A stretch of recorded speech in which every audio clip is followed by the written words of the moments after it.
Hello, my name's Bethany and I'm 30 years old. I just got out of a very toxic relationship, and the way the things unfolded actually is pretty funny. So I would share my story with you.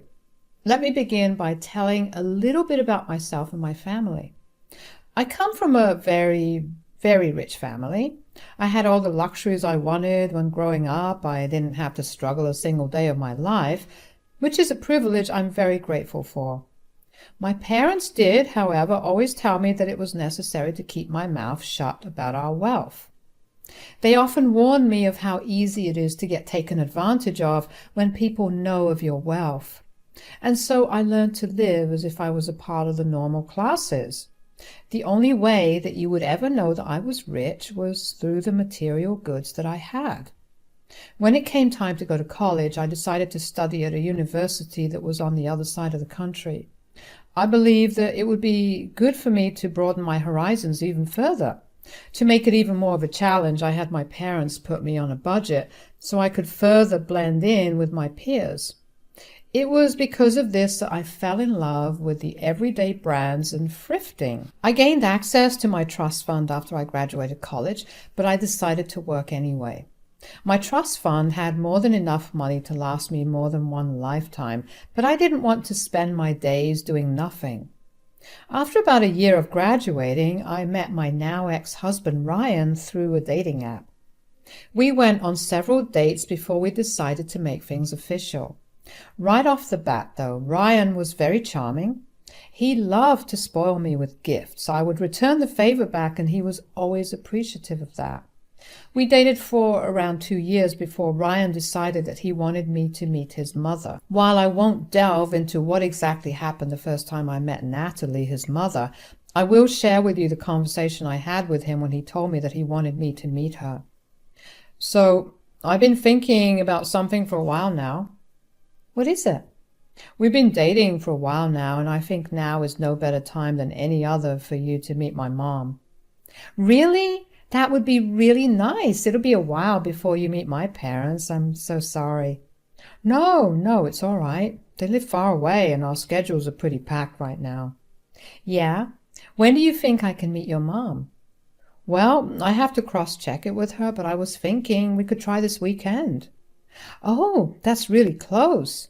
I know, but I really want you to meet her. She's been my role model since, well, forever. And you mean the world to me, so it would be great to see the both of you interact. Oh, I don't mind meeting her whenever you want. I was just surprised at how quickly you wanted it to happen. Also, there is one thing that I need to warn you about. Warn me? What is it? So, you know that my family is pretty well off, right? Yes, I think the cabinet I have dedicated to all your gifts says that is more than enough. Yes, well, my mom can be very judgmental about a person based on your social standing. Oh, I'm just giving you a heads up because I don't want you caught off guard or hurt. If my mom says something, just brush past it. Are you sure she'll say something? What if she doesn't? Well, the chances of that happening are very low. I just want you to know that whatever she says will never affect our relationship or the way I see you. All right, I'm a little more nervous than before, but I'm still excited. To say Ryan's warning did no justice to what Natalie was actually like. Natalie and I had our struggles, to say the least. She made her hatred for me apparent since the start of Ryan and I's relationship. Natalie was one of those snobby rich people. The first time I met her, she snickered at me for wearing clothes from H&M. Now, because she could, Natalie would host dinner parties 2 nights a month, and Ryan and I had to go. Well, Ryan was forced to go, and he would beg me to accompany him. It was for this reason that I even interacted with Natalie so much. If it was up to me, I wouldn't ever interact with Natalie. She always thought that I was with Ryan only for the money. I tried my best on several occasions to explain to her that I had no need for his money. I came from an even richer background than him, but she never wanted to listen to me. She would cut me off and tell me that she had no need to listen to the words of peasants. Obviously, that hurt like hell. Not only was she insulting to people who struggle to get by in life, but she was also insulting me over something so arbitrary. Ryan was never one to go against his mother either, and that only made me feel worse because I felt like I was all alone when it came time to deal with her. The straw that broke the camel's back was on Natalie's birthday. She invited us along with the rest of her family. She decided that it would be funny to poke fun at me in front of everyone throughout the night. She made fun of the clothes I wore, the way I spoke, the way I walked, you name it. She made fun of it. I became the laughingstock of the night, so much so that even Ryan avoided me and chose to interact with everyone else instead of staying by my side. When we got home, I broke down and asked Ryan why he would treat me that way. "How could you be so cruel to me?" "What are you talking about?" "Your mother did nothing but poke fun at me the entire night. She didn't need any entertainment because she made sure I would be that for everyone." "I'm sorry." "Don't even. You avoided me the entire night. Every time I tried to come to you, you would conveniently get into a conversation with someone else, so you'd be too busy to talk to me." "I wasn't trying to do that. I happened to get approached right when you were coming to me." "Sure, but you could have come to find me at some point. I was sitting alone at a corner table and trying my best not to cry. Not once did you come to check up on me." "I was genuinely busy, Beth. If I didn't interact with the guests, my mom would have thrown a fit." "Oh, yeah, because Mommy is all that you can think about." "What's that supposed to mean?" "You have never once stood up for me against your mother's rude comments and behavior." "You know, I have a lot to lose if I do that. If my mother cuts me off, I'll have a horrible time." "Oh, boo-hoo. You've made enough connections of your own to land you a perfectly stable job if she does something like that. You just want to keep living in the lap of luxury, and that is way more important to you than me." "That's not true." "You know what? Actually, you're right. I have been way too much of a coward. I'll be better. I really am sorry for the way you got treated tonight. I'll make sure to call Mom and talk to her about it." "And I'm sorry I was rude when talking to you. There were a lot of things I could have said nicer." "It's okay. You're right to feel that way. You've been dealing with it for a while. You mean the world to me, and I don't ever want you to suffer when I can stop it. Can we stop arguing now?" Yes. It felt good to finally have Ryan see where I was coming from. Ryan stayed true to his word and called Natalie the next day and told her that he did not appreciate the way she treated me. Natalie was shocked that Ryan even said anything, especially considering he had always remained silent about it. Natalie had actually apologized to Ryan after that and promised to be nicer to me.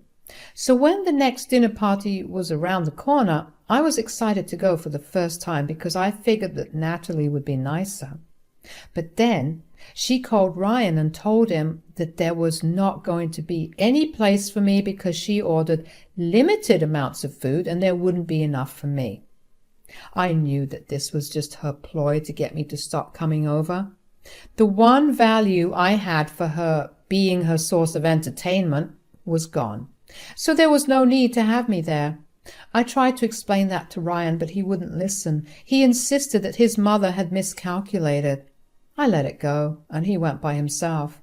We didn't speak about it again, but after that Natalie always came up with one reason or another for me to not attend. Ryan still believed that his mother was not making things up to avoid me coming. I was initially hurt that she would go to such lengths, but I began to see the positive side of this new arrangement. Lesser interactions with Natalie meant less humiliation. That meant that I was finally experiencing peace and happiness without worrying about anything else. It also meant fewer fights between Ryan and me because I no longer needed him to stand up for me. When I realized that the positives outweighed the negatives by a large margin, I was more than okay with only Ryan attending Natalie's events. We did this for a year, and by this time we had been dating for 3 years. We both had stable careers and things were going great for us. So when Ryan proposed, I was more than ecstatic. I knew we had our ups and downs, but I also thought that we had the ability to work through them all. I said yes, and we began planning for the wedding. While everyone else in our lives was happy that we got engaged, there was one person who was not. Natalie looked at me with disgust before asking Ryan if he was sure that he wanted to marry me. Ugh, Ryan, are you sure you want to marry her? Yes, Mom. Please be nicer. She's the woman I love, and I would like it if you respected that. But I wanted you to marry someone who would add value to your worth, not someone who would degrade it. Not everything is monetary, Mom. She adds value to my life by making me feel happy and comfortable. Well, you can't buy things with happiness and comfort. Mom, that's enough. No. Don't you see what she's doing to you? You've never once questioned the things I've done or said, and suddenly that's all you seem to do. I'm sorry that you're looking at it that way, but all I'm asking is that you treat her with a little respect. She has feelings too. Yeah, I'm sure her feelings are doing good considering the fact that she gets to leech off of you for the rest of her life. Natalie, I've been nothing but nice to you since the start. I tried to tell you over and over again I have no need for Ryan's money. I love him and I want to be with him because of that. So you don't care about the money at all? Absolutely not. Then sign a prenup. Mom! What? Bethany said that she didn't care about the money, so she should be able to sign the prenup without any issue. I'm not signing the prenup. That's essentially saying that I don't trust Bethany or our relationship. Well, you either do it or I'm cutting you off. How could you do that? I'm giving you 3 days to make your decision. I'll have a lawyer write up the prenup and keep it ready for both of you. I couldn't believe what Natalie was making us do. While I would have said yes immediately, it still felt demoralizing for her to even suggest it. That request only further cemented how she thought of me as a gold digger. I knew that I never wanted to put Ryan through something that he was scared of, so I assured him over 1,000,000 times in those 3 days that I was completely fine with signing the prenup. When the day came for us to go over to Natalie's, Ryan had this look of guilt on his face the entire time. Natalie, on the other hand, looked smug. She thought she had won the minute I signed the prenup. I shrugged her off in an effort to show her just how much I didn't care about the monetary aspect of our relationship. After that, we started planning the wedding properly. We figured that if Natalie had more time, she would try to pull more tricks to delay the wedding.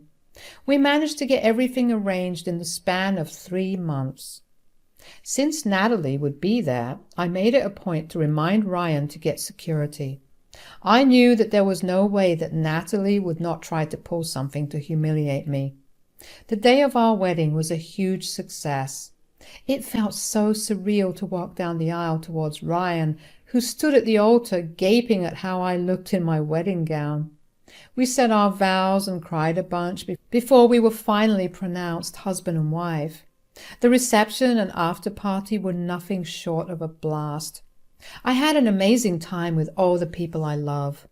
And then, of course, Natalie could not bear to stand the fact that I had most of the attention, so during her toast she mocked me and all my efforts to plan the wedding.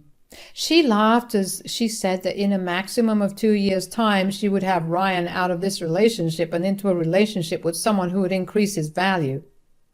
Obviously, a lot of the guests began murmuring amongst themselves, and I didn't want Natalie causing much of a scene, so I discreetly asked Ryan if I could call security, and he told me I could. Natalie yelled and thrashed about as security escorted her out of the venue. I would love to say that I forgot everything she did and moved on and had a good after, but what she said stuck with me the entire night, and even for the rest of Ryan and I's marriage. The day after the wedding, Ryan and I went over to Natalie's place. We wanted to talk to Natalie about her inappropriate behavior at our wedding. What do you guys want? Mom, we just wanted to talk to you about yesterday. If you're here to apologize, you don't need to. What? I understand why you had to sit and watch as I got thrown out of the wedding. This woman has you in her claws and she's controlling you. Mom, that's enough. You were mean and disrespectful at our wedding. That was why you got escorted out. Nonsense. I was only telling the truth. What have I ever done to you for you to treat me this way? I've been kind and loving to your son, and I've treated you with kindness when all you've done is belittle and insult me. Oh, shut it. Enough of your pity party. You are a controlling freak who only wants to use my son for his money. I know it. I can see it in your eyes. You need serious help, Natalie. This is not normal. Okay, Beth, you need to stop. Mom, I know you're hurt that you couldn't celebrate fully with us yesterday, but I just wanted to let you know that we did not like the way you talked about Bethany. Please don't do that again. Natalie just snarled at me, and Ryan pulled me away to go back home. He was upset with me for talking to his mother disrespectfully. I didn't see how standing up to myself for the first time was disrespectful. He had no problem with her disrespecting me for years, but the second I said something in my defense, it was a big deal. Even though I didn't feel like I did anything wrong, I apologized and Ryan let it go. But then that became a pattern that we always followed. After I stood up for myself the first time, I realized just how liberating it was. I hadn't done it before out of fear of what Natalie would do or say. Since I was married, I thought that I had nothing to lose.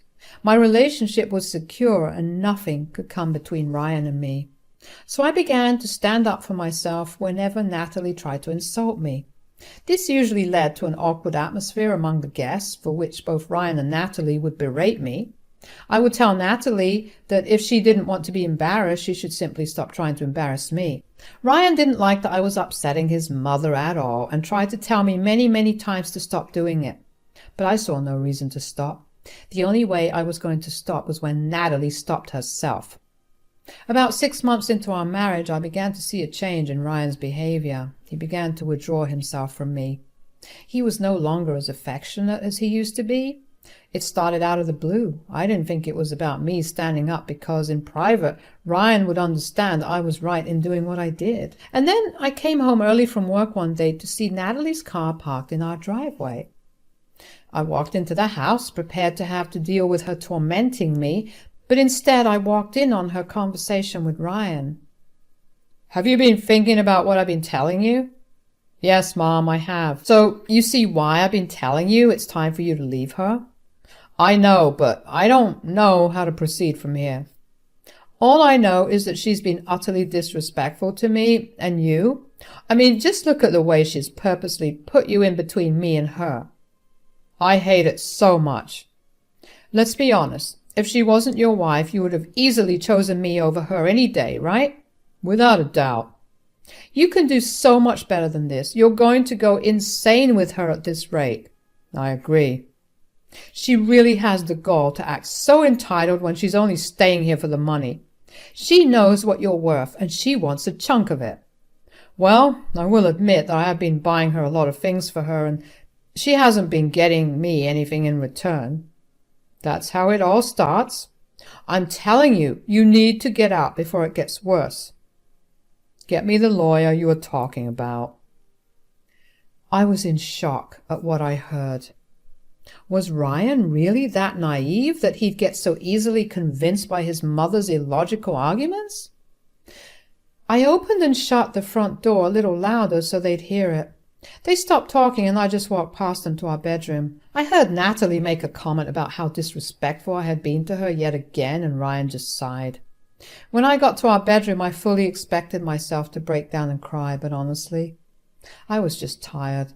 All the months of Natalie trying to constantly get rid of me and Ryan's lack of support wore me down. I was actually glad that Ryan was going to take a step to end the marriage. But as tired as I wasn't going to let them go without making them feel like crap. The next day, I got a copy of my bank statements and my trust fund statements, and I was going to present them to Ryan and Natalie after I signed the divorce papers. By the end of that week, Ryan had presented me with the papers.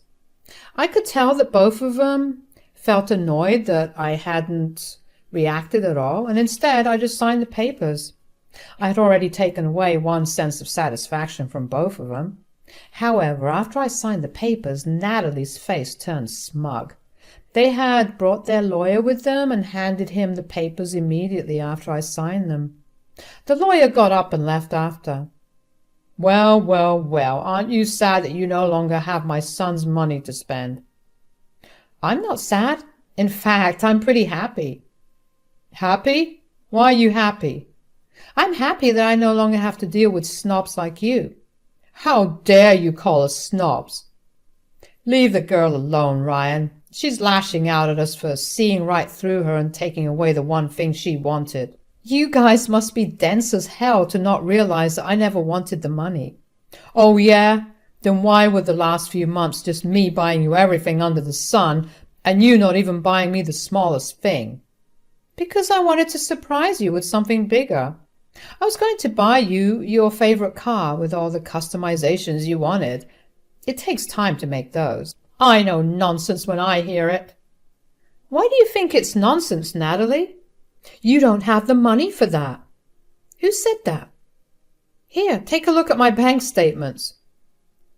What the hell am I looking at? You lied to me. I tried my best to tell you both many times that I had no need for money. But Natalie, you never listened to me because I was a peasant. And Ryan, you thought I was disrespectful. Anyway, since both of you love your money so much, you can stick with that. It was abysmal knowing both of you.